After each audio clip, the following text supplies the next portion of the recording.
નમસ્તે. કલ્પના કરો કે તમારા ઘરનો ચોકીદાર જેનું કામ રક્ષણ કરવાનું છે તે અચાનક જ ઘરના લોકો પર હુમલા કરવા લાગે. બસ આજ આપણા શરીરમાં એક ઓટોઇમ્યુન ડિઝીઝ થાય ત્યારે એવું કંઈક જ બનતું હોય છે.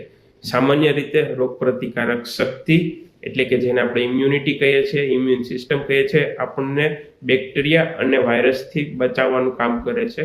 પરંતુ ઓટોઇમ્યુન ડિઝીઝમાં શરીરને ભૂલથી પોતાના સ્વાસ્થ્ય કોષોને દુશ્મન સમજી બેસે છે અને તેમને નુકસાન પહોંચાડવાનું કામ કરે છે. આ કોઈ એક બીમારી નથી, પરંતુ 80થી વધુ પ્રકારની હોઈ શકે છે. જેમ કે ટાઈપ 1 ડાયાબિટીસ, જેમાં શરીર ઇન્સ્યુલિન બનાવતા કોષોનો જ નાશ કરતું હોય છે. રૂમેટોઇડ આર્થરાઇટિસ, જેમાં સાંધાઓમાં સોજો આવી જતો હોય છે.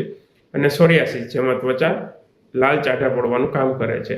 આના લક્ષણો શું હોય છે કે ઘણા બધા લક્ષણો હોય છે, જેમાં મુખ્યત્વે સતત થાક લાગવો, સાંધામાં દુખાવો થવો, વારંવાર તાવ આવવો કે ચામડી પર અચાનક ફેરફાર દેખાય તો સાવધાન રહેવું જરૂરી હોય છે. દરેક વ્યક્તિમાં તેના લક્ષણો અલગ અલગ હોય છે. જોકે એનો કાયમી ઇલાજ શક્ય છે. હા, આપણે હોમિયોપેથી, યોગ્ય સારવાર અને જીવનશૈલી દ્વારા તેને કંટ્રોલ કરી શકાય છે અને નોર્મલ લાઈફ જીવી શકાય છે. જો તમને આવા લક્ષણો જણાય તો આજે જ ડૉક્ટરની સલાહ લો. સ્વાસ્થ્યને લગતી આવી જ માહિતી માટે અમને ફોલો કરવાનું ભૂલતા નહીં. સ્વસ્થ રહો અને મસ્ત રહો.